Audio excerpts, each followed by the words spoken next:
Welcome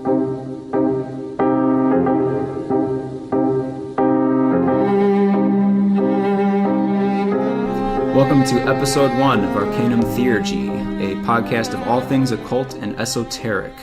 I am Joseph Schaefer. And I'm Dan Rasanowski. Yeah. And this episode is going to be very introductory, not only to grand or bigger ideas, but also just what our plan is. Like I said, it's a podcast of all things occult and esoteric. So I guess not to do like the corny school thing, but we just kind of want to show there is kind of a divergence of interests in this podcast. For instance, I want to focus more and spend most of my energy studying alchemy and Hermeticism. And Dan, go ahead. While I do find alchemy very, very interesting, and when you talk about occultism, of course, alchemy comes up every single time. There's no way around it. There is a difference between the two, and I definitely want to. Yeah, I want to do the. Personally, I like occultism. You could probably do like some sort of Venn diagram that just shows like where they enter. There's two separate interests, but there is an overlap. There is an overlap, definitely. There definitely is an overlap. You can't talk about one without the other. But yeah, that's where I am. So Joe's more alchemy oriented. I like the occultism side of it. That's just personal preference. It's nothing. It's just that's all it is. Right. But yeah, there is an overlap, so I don't know if you wanted to say anything else about it. I think just before we get into your sort of broad overview, I'll just lay out for any listeners the plan of the podcast. What we're going to do is probably in the beginning, the first few episodes, we're going to focus a lot on alchemical symbolism and just explaining the symbols. And then when we feel that we've understood enough of it and that maybe any listeners get the symbolism down, then we can move into the act. That will just be kind of like a running series, like Alchemy series of Arcanum Theurgy. But we're going to also do something like that for just occultism. But you know more about that, so you can kind of find like maybe a finer thread we could really focus on. Right, of course. And then, but we also plan on doing all kinds of stuff, like bonus episodes here and there, such as alchemical symbolism in movies. Maybe just like a little biography of important, interesting figures. That type of stuff. Was there anything else we had an idea for?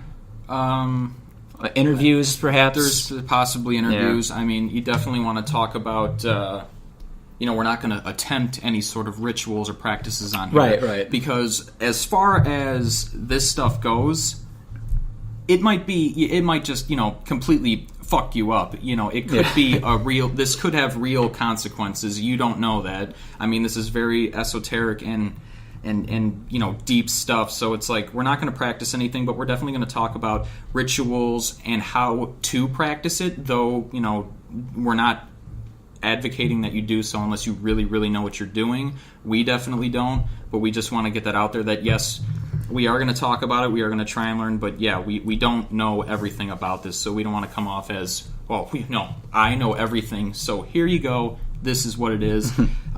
Just definitely want to learn as I go along, but definitely talk about what we're learning and definitely give people who aren't even aware of what occultism is or alchemy. Right. Kind of enlighten them, enlighten the ignorant because, of course... Illuminate them, so to speak. Yeah, illuminate them. That's a good word. Because when you talk about occultism, yes, there is...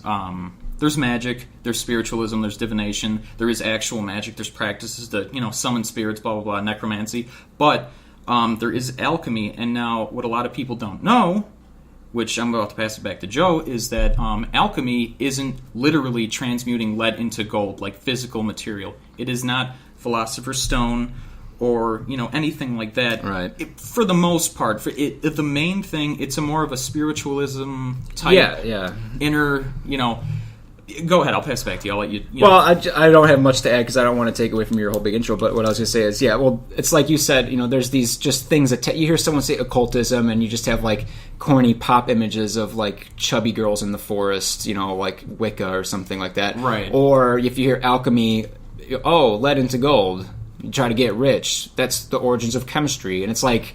Now, that's... we were talking yesterday, we could probably get into a whole... history of alchemy, but right now we're just trying to understand exactly what it is from pretty good sources. So we will get into the history of it and how it became what it is known as today and that type of stuff. Right, but that's a whole, like, you could write voluminous books on that stuff. So we'll touch about that at a later time. Yeah, basically, our main focus is to just kind of clear away the mist of, like, misunderstanding that surrounds these subjects, the ignorance, and and just give them, like, you know, their due. Yeah, exactly. So. Well, to start off, of course, occultism is knowledge of the paranormal. That's the most basic definition that you can give it, easy to understand. It comes from the Latin word occultus, which really just means, you know, secret, hidden, stuff like that. You know, that's it. But it is the study of, but not limited to, magic, alchemy, of course, spiritualism, and divination. So, by magic, it literally means magic. It means manipulating the energy and forces around you to do something that you want it to do. Spiritualism, more of a personal sort of thing there, I guess you could say. You know, it's not so much about manipulating stuff around you, it's more about yourself. And then divination, you know what divination is. It's what it sounds like. You know, it's not some crazy, you know... Like divining the future or like locations? Yeah, it's exactly like that. It's just divination. So you can see occult philosophies in a lot of things. You can see them in Gnosticism, Hermeticism, Kabbalah, Theosophy, ancient Egyptian religion, which I'm sure a lot of people don't even associate, like the occult and alchemy sort of with Egypt. That's more of like when people think of it, they think of like the Renaissance, medieval times, you know, Europe. Yeah, like long flowing red robes with a man with a funny hat, you know. Yeah, in the court of a king going like, you know, you know. So and just to quick interject, we'll probably also do like whole episodes with as much research as we can to explain each of those. Like I've been reading some like Kabbalah stuff, like from the Zohar, which is pretty kind of interesting, crazy. We could do a whole like theosophy thing, et cetera, et cetera. So that's another type of thing to expect in the future. Oh yeah, you know? Absolutely. There's so much with both of these topics. I mean, occultism is like the big, you know, the blanket umbrella term. Yeah, exactly. And then there's alchemy. All of those things underneath that big umbrella term, occultism, have so much to go into. So there's tons of stuff we can go over. But back to what the philosophies that, you know, of occultism they can be seen in.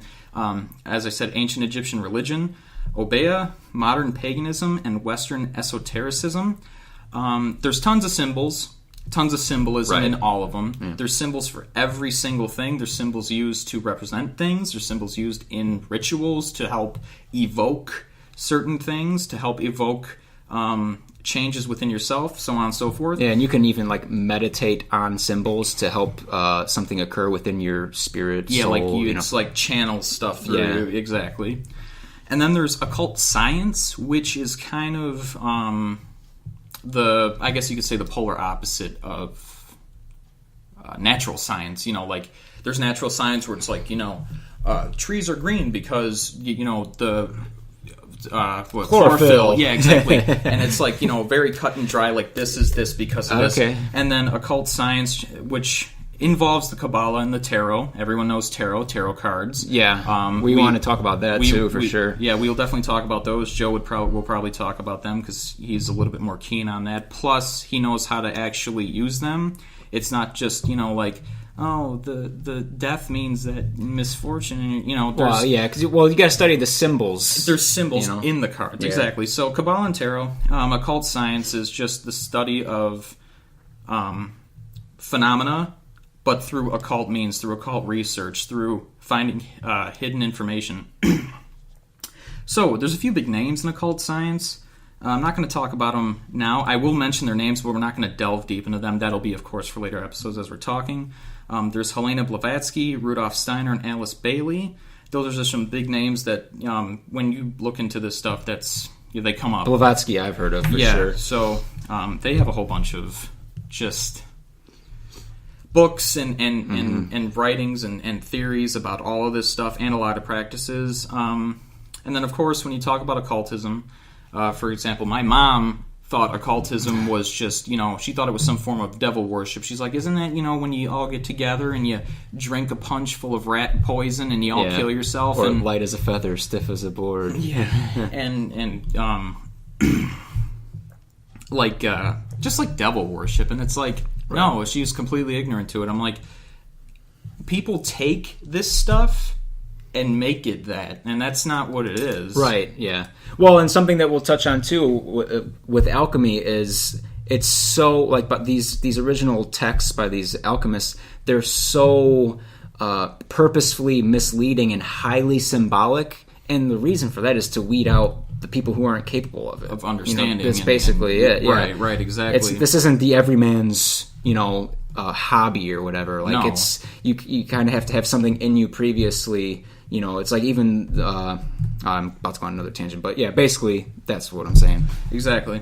So, back to, like, the whole devil thing, that's what a lot of people see it as, though that's not it at all, really, at all. Mainstream Christianity usually resists and dislikes occult influences, but not for the reasons such as that, like, they're just going to start worshiping the devil and, a whole bunch of Satanism. It's more for their personal beliefs, or the occultists, just their beliefs. There's monistic. So instead of a dualistic belief of separation of body and spirit, they're just monistic. Like, there's just one. There's no... That's a belief that kind of floats around in there. Gnostic, obtaining secret knowledge instead of relying on scriptures or open church traditions. Right, yeah. So instead of, going to a church and reading a Bible that's handed to you and, listening to some guy who has all this knowledge just feed it to you, the Gnostic means... you go and search in hidden places. You find stuff, Right. Because that might be kind of what I've heard with, like, and I don't want to sound like an idiot, but I want to say that I've heard, like, Neoplatonism and Gnosticism kind of bandied around as the same type of term, like Plotinus. You're not wrong. You're absolutely right. That's funny. Yeah. So, but, like, what I was going to say is because there's a Gnostic idea, I think, that, for instance, the God of the Old Testament was a different God than the God that's around now. So, like, there's, like you said, just delving in and finding for yourself, something, which makes me think of Kabbalah, Exactly. So it is like Kabbalah, and you're absolutely right. So it's kind of just like, instead of just being handed the book and, like, here's the Old Testament and the New Testament, it's kind of like reading between lines, pushing both of those out of the way, and just being like, there's this, and there's this, and they don't tell you that. They even, and then it gets into, that's more like Kabbalah, where they're talking about, like, how many letters occur between the first and second mention of God in Genesis for the first time. Right, and because numbers that means could mean something. Because a certain amount of numbers can mean one thing. Yeah. So that's what the Gnostic part is. And then they're not monotheistic. So they don't believe in one God necessarily. Like, there's not one divine being who made everything, and that's it. They believe in multiple spiritual planes with different deities, different beings who control different aspects of reality in every single form of reality. So, there's not just one God governing everything, to put it very simply. And then it's also associated with witchcraft as well as sorcery, each with their own, like I said earlier, symbols and symbolism. Just putting that out there, it's exactly what it sounds like. It's not like, some misconstrued, like, definition of witchcraft. It's witchcraft. It's what you think it is. Yeah. So they each have their own symbols too. We'll get into that at a later time. Just, that will be touched upon. Let's see here. There's tons of names in occultism and magic, like I talked about earlier. Witchcraft as well. There's so many names in each sect of this stuff. Like Joe said, we could just go on forever about this, and we will try to touch on as many as possible, as long as it remains interesting. We'll try and pick out interesting ones. We won't just go over every single, goddamn person just because they're associated with this. Yeah. It's like we'll go over some. So, like I said earlier, occultism. When you hear it, you think of, like, devil worship, necromancy. Well, necromancy, the occult. Yeah, the occult, exactly. Yeah. Well, necromancy is part of occultism, and it is raising the dead, essentially, but what it's for is... Is that metaphorical at all, though? It is not metaphorical at all. It is the literal manipulation of energies to raise a spirit to obtain occult knowledge, hidden, secret, forbidden knowledge, for divination. So, that's what necromancy is. It literally is what the name is. Again, it's not a misconstrued definition. It is bringing spirits back to life, raising an actual body back to life to acquire information. To put it simply, it is what it is. It's a literal meaning of that. It is a big part of occultism, which I found out that it is because that's how they get a lot of information. They can try and search all over here and there. They can't find anything. Well, what's a better way to do so than to actually talk to the dead, which comes into Ouija boards and all of that stuff. You talk to the dead to find this stuff out because they've ascended this reality. They probably know things. Oh, okay, I see. Yeah, so it's like... not just like for historical material knowledge. Yeah, like, bring back Martin... Oh, that's... Okay, that changes my whole perspective on the thing. I thought it was like bring back I was still stuck on that material plane. Yeah, was that your dream? Yeah, exactly. Like Martin Luther King, come back like, who killed you? Yeah, it's right, do you know now? No, it's to learn things about the universe. Metaphysical knowledge. Exactly. You do a literal practice of necromancy to learn metaphysical knowledge, and this can be either through spirit or putting a spirit in a body and talking to the body. Now, I didn't know that. Yeah. Or I didn't think of it like that. I didn't either. I thought it was just people, screwing around. But that's what that is. And of course, when you talk about necromancy, you're raising the dead, and people will think like, necromancers, they're raising the dead and do. Well, yeah, you can. There has been cases where they'll weaponize the dead for purposes along the lines of obtaining knowledge, stuff like that, malevolent purposes, but. That is no longer necromancy. That's a category of necromancy. That's where it gets kind of weird, because now that's black magic. When you're using it for malevolent purposes, that's what black magic is. Okay.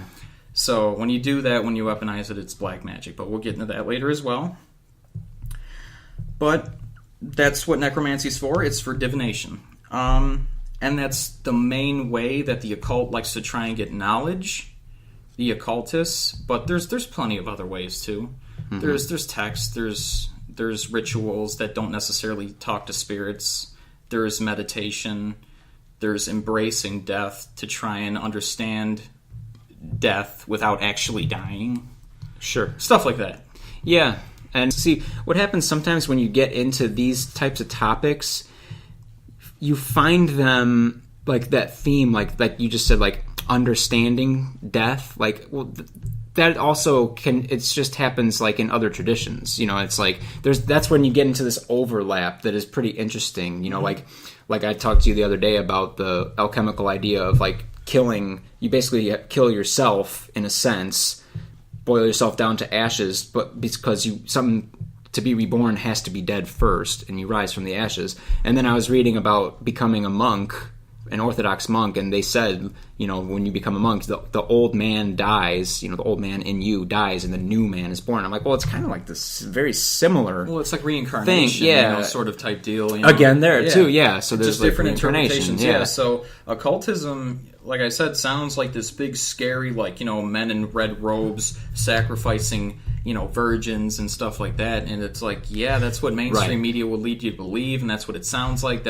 But it's actually a very benign practice for the most part, where it's just learning about things. Yeah, well, a lot of what we're going to be talking about is striving for like metaphysical truths.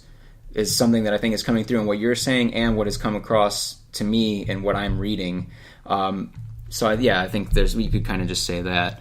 One caveat I want to make is I just want to say you and I aren't like New Age people who are just trying to like blend a few things here, like syncretism, I believe is the word, of just like taking a bit of this religion or tradition or practice, taking that one and making something new. Like, we don't want to do that. No, not at all. Yeah, and we also we don't want to just mix various like traditions, it's like... Well, exactly. So that's why I want to talk about strictly bare bones what occultism is, what alchemy is, and not be like... And if there's a similarity, it's just to point out that there's many different ways to strive at one truth. Now, it doesn't mean like you should be kind of like, like these new age hippie girls where they're like kind of like a Buddhist, but they like Wicca, and they smoke pot, and they do a lot of yoga, yeah, and they just meditate, that's syncretist nonsense, like just blending traditions to make some nasty soup. Yeah. No, I totally agree. It's about saying what it really is, the true definition, talking about true actual and giving facts. it respect, It's but not just also not looking at it in a purely academic sense. Like we kind of, I speak for myself. Like I take the stuff seriously, and I'm not just looking at it in a purely sterile academic term, like almost like an ethnographer going to Africa to study a tribe and just be like, I'm just going to observe. Nothing like that. Like I don't really know how to put it into words, but just to say that we'll just say we're taking it seriously. Well, yeah, it's not just like, we're going to talk about maybe, we're not going to tell like joke stories of like, we tried to do this. Yeah, we tried to we tried to do a ritual to summon some sort of like sex demon to, suck you, blah, blah, blah, blah, blah. That's not, we're taking this relatively seriously. We're not going to be hard asses about it, pretending that we're incredibly knowledgeable and jamming it down your throat. Right, because we can't stress enough, and as we keep doing it, we're learning this now, and it's so much interesting stuff that we just want to put it out there somewhere, and maybe just like it's some of this material is very confusing, very hard. We both have a hard time. We're like, what the hell does this, and you have to buy all these books, so it's many books, and when you read, for example, there's a book about alchemy called The Hermetic Tradition, which we're going to cite a lot. It's like a ton, and reading one paragraph, even a couple sentences, insane to understand. And it's not even it's not even an alchemical text. He's elucidating alchemical symbols for you. Right. It's not like reading Zosimos. No, this is a guy who read this stuff himself and was like, here's what I think it is, here's what it is. Yeah, he's like it's like a commentary and an explanation. So his explanation is, I'd say, pretty damn accurate. It's dense too. Yeah, it's very dense. It's very dense. So, like I said, the book itself, reading even a couple sentences is very heavy. It's very hard to understand, and you end up rereading sentences several times before you finally get it. And even then, you don't really get it. So it's very dense stuff. So we definitely want to learn as well, and then share what we learn and really delve into it. We don't want to just scratch the surface of any of this stuff. We don't have PhDs in Western esotericism or anything like that. No, and I don't know anybody who really does. That's very I think there's like 3 people. Yeah, in the entire world. I wouldn't mind studying that, but yeah, where's the money come from? With that, the government. Yeah, the government's going to pay for it. Yeah, right. So. Did you have more over there? Or? No, so that's basically what occultism is. There's very umbrella term, but like I said, alchemy is in that. Right. Yeah. So, Joe, did you have anything to add about alchemy now that since alchemy is going to be a big part of this, so I definitely want to let Joe give you an idea of what it really is. I talked about occultism, so Joe? Yeah, I have some things here. That will hopefully sort of funnel us into our next episode. So we're kind of Dan gave us the umbrella macrocosm view, so we're just going to go a little narrow focus. I'm just going to talk about alchemy. Also Hermeticism. Kind of one and the same to some extent, but hopefully that will get elucidated in further episodes. So I just wanted to say, we are still learning this, as we've often repeated, but what is alchemy? Well, it's commonly thought of as making gold out of lead. Right. And literally that. Like, I want to get rich, so I'm going to take a base metal and then through chemical acts make it into precious gold, and then I'll be rich. And that's not what it is at all. Yeah. That happened because I do believe you told me there was alchemists way back when, and these dukes and kings would get wind of this, and they'd be like, there's men making gold. Get that guy over here. I want money. I want gold. And then this guy shows up, and the king's like, if you don't do this, I'm just going to kill you. So then they kept practicing saying, I'm so close. Yeah. But that also, I don't have like citations for that, but I believe that a lot of people, that's just kind of like the common knowledge of how, alchemy, but Yeah, and then you hear a lot of people saying like, "Oh, from alchemy we got chemistry," and it's like, I don't know. I don't want to take that as just oh, that's what happened. That's truth. Yeah. Hopefully we can get more into like that history of that. Right. But right now, it sounds like what it is just they'd call these guys over. They'd force them to do it, and the alchemists are probably like, this sucks, but maybe I can do it. Maybe I can. I mean, who knows? So that's when they're trying weird shit, and they're trying to like pour this into that, and that's not what that is. But we'll get into the history of that. But continue. Yeah, and I have a couple things here, even in this episode, that may kind of just clear some of this mist and this ignorance. So sure. Yeah, there is some truth to that, and there were people who did try to change metals into gold. But what we're going to be talking about is metaphysical alchemy, which is the transformation and purifying of men.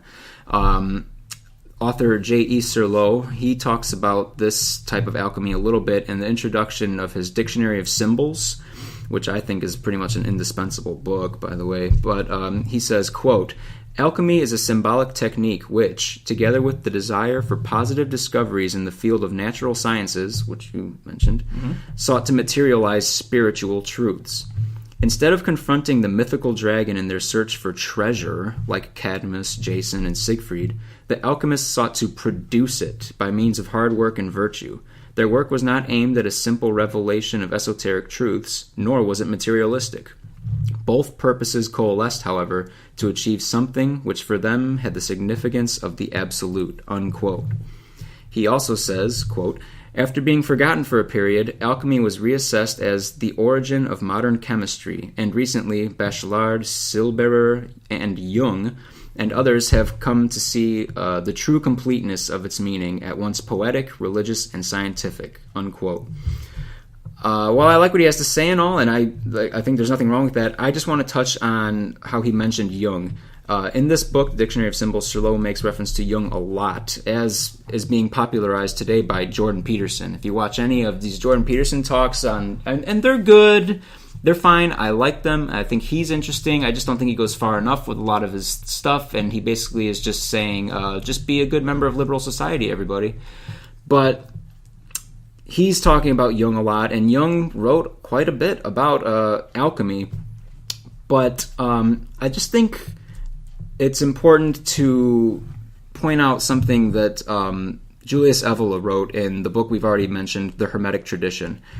Evola, writing on how alchemical writers were intentionally obscure, symbolic, and confusing, says, quote, "As far as we are concerned, we can understand the occultation and even deplore the fact that it doesn't go far enough to impede, in our time, certain spiritualistic interpretations of alchemy, which, while not lessening the naive incomprehension of historians of science one bit, have raised it to a mystical moralistic plane, and even to psychoanalysis, and thereby made it worse for those who do not want to jump from the skillet into the fire," unquote.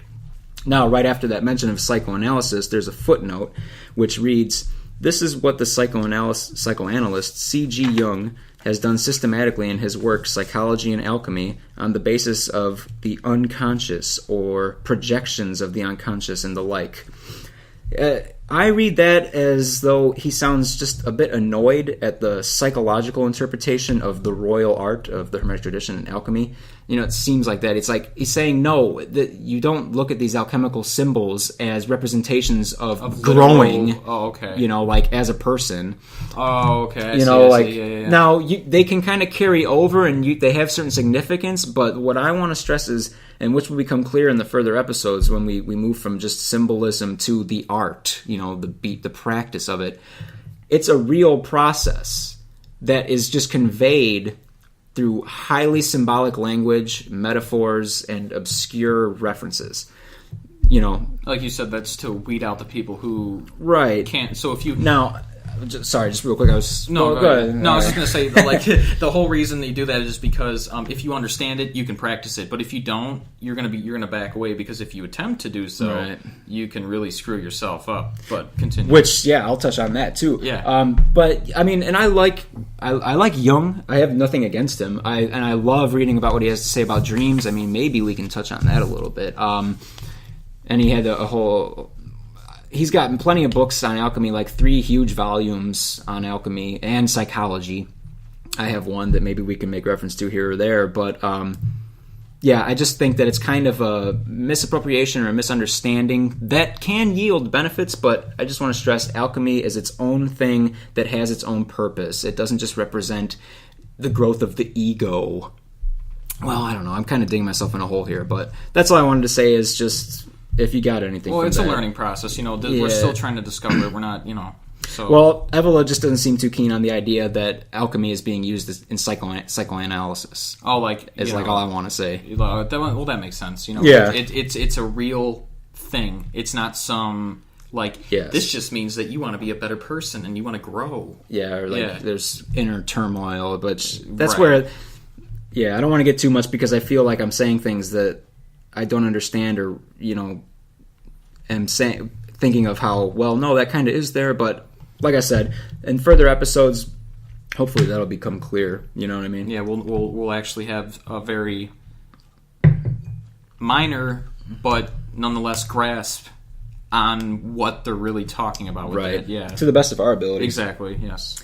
Yeah, and that just brings me right into my next point: is that alchemy is a very real process that has real effects on the body and mind, and in the Hermetic tradition, Evola talks about some side effects of separating the Mercury from Saturn's grasp, which is this highly symbolic stuff that we'll get into later, but the first step of the alchemical process in the man is separation, and stuff that can happen during that is schizophrenia, epilepsy, feeling as though you are falling and that you're just moving around, that you have nothing solid to grasp on. That's why you'll see certain alchemical drawings of a person and they're just standing on just a sun or just a moon and there's nothing around them because you have that feeling when you're undergoing the separation. So again, it's very real.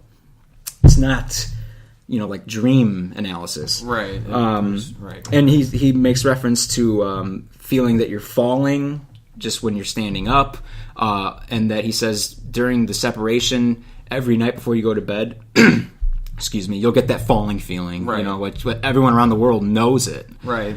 You can see stars to some extent, I believe, is something he pointed out. So again, real effects on the body when you're undergoing this spiritual transformation. Excuse me. All right, and then I just want to touch also on why it is often confused with the material practice of making gold out of lead. Sure, I'm sure.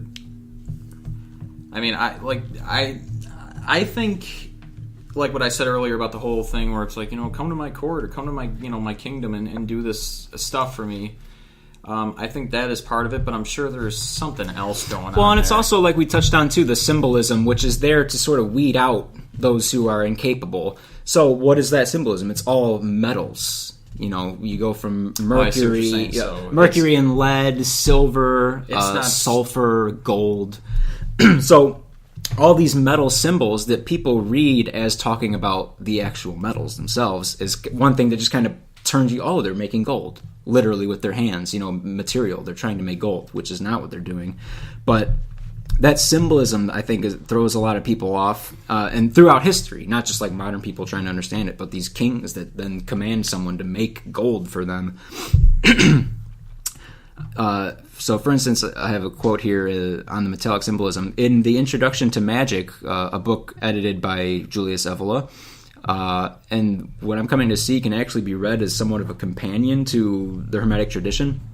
There's a footnote in the chapter which contains an alchemical work called De Pharmaco Catholico, which reads as follows, quote, "The metal symbolizes that which in the mass of the earth is more individualized. In a wide sense, it indicates the human individual. More specifically, having identified the earth with the substance of the human body, the metal corresponds to various organs and plexuses found in the human body. The seed or sulfur of the metals is therefore the deep original power of organization and individuation, namely, the same power that gives form and life.